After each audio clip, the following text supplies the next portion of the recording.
Hey, on to Exodus chapter 27 as we're working our way through the book of Exodus. I've really enjoyed doing this. I hope you guys that have been watching along with us have been as well. Just want to look at two verses. Remember in chapter 26, we built the tabernacle. Still some more things going on. We got to have an altar.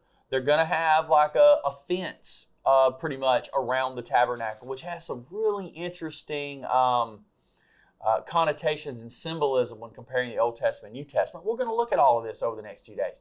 So it says in verse 1, using acacia wood, construct a square altar 7.5 feet wide, 7.5 feet long, and 4.5 feet high. Make horns for each of its four corners so that the horns and altar are all one piece, and overlay the altar with bronze. So in Hebrew, the idea of an altar, the word that's translated there, essentially means killing place.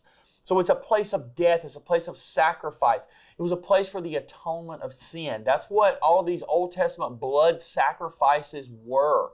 They were an atonement for sin. There was a substitution. The animal was killed in place of the person. The person was the one that deserved the punishment, but the animal had that role of being a substitute. There was substitutionary atonement. And all of this is leading us to Jesus Christ, right? Because Jesus was that final substitute. When you killed the animal, there needed to be another animal killed later. You know, it wasn't permanent, but Christ's substitute was permanent because he was the perfect, spotless, unblemished Lamb of God. You know, so we're really seeing this beginning of this sacrifice, this way of sacrificing that's going to take us straight to Jesus. So the animal would be killed, the blood would be drained, and then the animal would be burned upon the altar. So this altar of sacrifice, the blood would be smeared on the horns of the altar. This was a ceremonial thing they did. And then there would be the whole burnt offering would be laid. So, you know, it covered all of these things. So this same idea comes through, as I said, to us in the New Testament. So it's Jesus who has been crucified as our sacrifice. So the altar itself is a box-like structure, right? It's 7.5 feet long, 7.5 feet wide, it's a perfect square, 4.5 feet high.